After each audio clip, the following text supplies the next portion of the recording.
আজকে আমরা যে বাঙালি মুসলিম পরিচয়ে গর্ব করি তার ইতিহাস কি মক্কা মদিনা নাকি পারস্য? আরবরাই বাংলাকে বলতো রুহমি বা স্বর্গের রাজ্য। কিন্তু কিভাবে সেই প্রাচীন বাংলা আজকে বিশ্বের চতুর্থ বৃহত্তম মুসলিম জনপদে পরিণত হলো? চলুন ১৩০০ বছর পিছিয়ে গিয়ে খুঁজি আমাদের শিকড়। বাংলার সামাজিক, রাজনৈতিক এবং ধর্মীয় ইতিহাসে ইসলাম ধর্মের আগমন একটি যুগান্তকারী ঘটনা। বাংলার এই বড় পরিবর্তনটি হুট করে আসা কোনো যুদ্ধের মাধ্যমে হয়নি, বরং এটি ছিল ১০০০ বছরেরও বেশি সময় ধরে তিলে তিলে বদলে যাওয়া একটি ফল। আরব ব্যবসায়ীদের সমুদ্রপথে ব্যবসা বাণিজ্য, সুফি সাধকদের আধ্যাত্মিক প্রচার এবং তুর্কি শাসকদের রাজনৈতিক একতা, এই তিনের সমন্বয়ে বাংলায় ইসলামের ভিত রচিত হয়েছিল। আজকের যুগের ঐতিহাসিক এবং মাটির নিচে পাওয়া প্রাচীন নিদর্শন থেকে জানা যায় বাংলায় ইসলামের শুরুটা হয়েছিল আজ থেকে প্রায় ১৩০০ বছরেরও বেশি সময় আগে। আমাদের এই পরিচয়ের পিছনে রয়েছে এক দীর্ঘ ইতিহাস, যেখানে এই দেশের পুরনো হিন্দু ও বৌদ্ধ সংস্কৃতির সাথে ইসলাম মিশে গিয়ে এক নতুন রূপ ধারণ করেছে।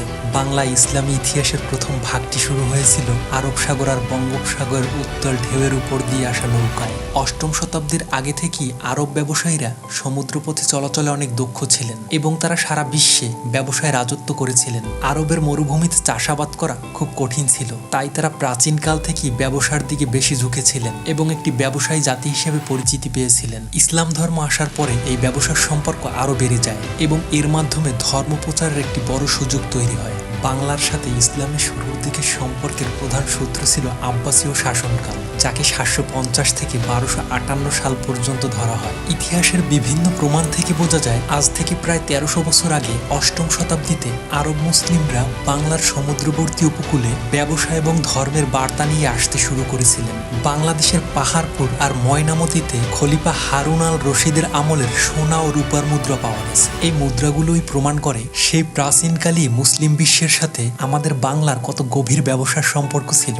বিখ্যাত আরব ভূগোলবিদ ইবনে খোরদাদ ৮৭০ খ্রিস্টাব্দে তার একটি বইয়ে লিখে গেছেন, সেই সময় আব্বাসীয় আমলের বড় বড় জাহাজগুলো নিয়মিত বাংলার সমুদ্র তীরবর্তী শহরগুলোতে আসা যাওয়া করত। এই আরব ব্যবসায়ীরা মূলত বাংলার বিখ্যাত মসলিন কাপড় আর দামি পাথর কেনার জন্য আমাদের এখানে আসতো। এই ব্যবসায়ীদের আসা যাওয়ার মাধ্যমেই দক্ষিণ পূর্ব বাংলা বা বর্তমান কুমিল্লা নোয়াখালী অঞ্চলে ইসলামের প্রথম প্রভাব পড়তে শুরু করে।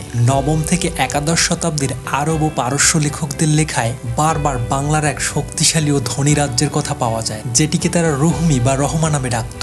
বিখ্যাত পর্যটক আল মাসুদি এবং সুলাইমান আল তাজিরের মতে এই রাজ্যটি তাদের চমৎকার মসলিন কাপড়ের জন্য সারা বিশ্বে পরিচিতি পেয়েছিল। এই কাপড় এতটাই মিহি আর সূক্ষ্ম ছিল, আস্ত একটি জামা অনায়াসেই একটি আংটির ভেতর দিয়ে পার করে দেওয়া যেত। আল মাসুদি তার দ্য ম্যাডুস অব গোল্ড গ্রন্থে দশম শতাব্দীতে বাংলায় এক সমৃদ্ধ মুসলিম সম্প্রদায়ের অস্তিত্ব লক্ষ্য করেছিলেন। এর থেকেই বোঝা যায় ১২০৪ সালে তুর্কিরা বাংলা জয় করার অন্তত ২ থেকে ৩০০ বছর আগেই এখানে ইসলামের একটি মজবুত ভিত তৈরি হয়ে গিয়েছিল।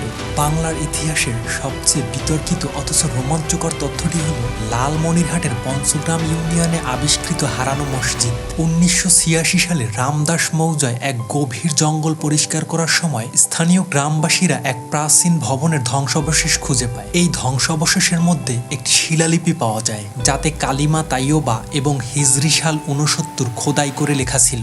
যদি এই তারিখটি সঠিক হয় তবে পরিষ্কারভাবে বোঝা যাচ্ছে মহানবী সাল্লাল্লাহু আলাইহি ওয়াসাল্লামের ইন্তেকালের মাত্র ৬০ বছরের মধ্যে বাংলায় ইসলামের যাত্রা শুরু হয়েছিল। ইতিহাসে প্রচলিত কথা অনুযায়ী মহানবী সাল্লাল্লাহু আলাইহি ওয়াসাল্লামের সাহাবী আবু ওয়াক্কাস এবং তার বন্ধুরা ব্যবসার উদ্দেশ্যে জাহাজ নিয়ে চীনের ক্যান্টন বন্দরের দিকে যাচ্ছিলেন।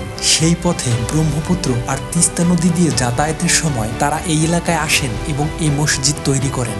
যদিও আধুনিক প্রত্নতাত্ত্বিকরা এর সময়কাল নিয়ে দ্বিমত পোষণ করেন এবং কেউ কেউ এটিকে ১৮০০ শতাব্দীর স্থাপনা বলে মনে করেন, তবুও এর নির্মাণ শৈলী এবং প্রাপ্ত শিলালিপি উত্তরবঙ্গে ইসলামের প্রাচীন উপস্থিতির একটি শক্তিশালী দাবি হিসেবে টিকে আছে। ব্রিটিশ গবেষক টিম স্টিল এবং প্রত্নতাত্ত্বিক শাহ নেওয়াজের মতে এই অঞ্চলটি প্রাচীনকালে একটি গুরুত্বপূর্ণ আন্তর্জাতিক সামুদ্রিক বাণিজ্যিক রুট ছিল, যা আরবের সাথে বাংলার সরাসরি সংযোগ স্থাপন করেছিল। বাংলার ইতিহাসে ইসলামের রাজনৈতিক আধিপত্যের শুরু হয় ইখতিয়ার উদ্দিন মোহাম্মদ বখতিয়ার খলজির হাত ধরে। বখতিয়ার খলজি ছিলেন তুর্কি বংশোদ্ভূত একজন সাহসী যোদ্ধা, যিনি তৎকালীন দিল্লির সুলতান কুতুবউদ্দিন আইবেগের অধীনে বিহার বিজয়ের পর বাংলার দিকে নজর দেন। 1204 সালে বখতিয়ার খলজি মাত্র 18 জন অশ্বারোহী নিয়ে ঘোড়া ব্যবসায়ীর ছদ্মবেশে সেন রাজবংশের রাজধানী নদিয়া বা নবদ্বীপে আক্রমণ করেন। সেই সময়ে রাজা লক্ষণ সেন দুপুরের খাবার খাচ্ছিলেন।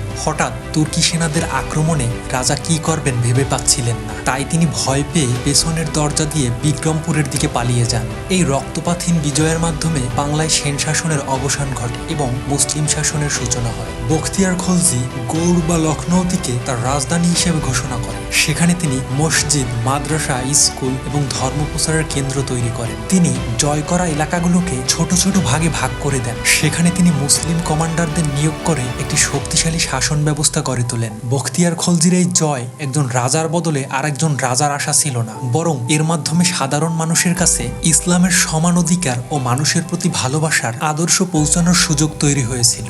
রাজা বাদশারা হয়তো শাসন শুরু করেছিলেন, কিন্তু সাধারণ মানুষের মনে ইসলামের জায়গা করে দিয়েছিলেন দরবেশ ও সুফি সাধকেরা। তাদের সুন্দর ব্যবহার এবং ভালো চরিত্রের কারণে ইসলামকে মানুষ ভালোবেসেছিল। বাংলায় ইসলাম তলোয়ারের জোরে ছড়ায়নি, বরং ছড়িয়েছিল সুফিদের ভালোবাসায়, সবাইকে সমান চোখে দেখা এবং ধৈর্যের বার্তার মাধ্যমে। বাংলার মুসলিম শাসনের সঠিক ইতিহাস জানার জন্য গবেষকরা মূলত 3টি বিষয়ের উপর নির্ভর করে। প্রথমত, সেই আমলের কয়েন বা মুদ্রা, তারপরে পাথরে খোদাই করা লেখা বা শিলালিপি, এবং সেই সময়ের বিদেশ থেকে আসা পর্যটকদের লিখে যাওয়া ডায়েরি বা বর্ণনা। বাংলার ইসলাম বাইরে থেকে আসা কোনো বিদেশি নিয়মকানুনে সীমাবদ্ধ থাকেনি, বরং এটি এদেশের মাটি, মানুষের জীবন আর প্রকৃতির সাথে মিশে গিয়ে এক নিজস্ব ও চমৎকার রূপ ধারণ করেছে। ঐতিহাসিকরা আমাদের এই বিশেষ পরিচয়কে বাঙালি মুসলমান হিসেবে নাম দিয়েছেন। বাংলার মুসলিম রাজারা, বিশেষ করে ইলিয়াস শাহী ও হোসেন শাহী বংশের সুলতানরা বাংলা ভাষা ও সাহিত্যের উন্নতির জন্য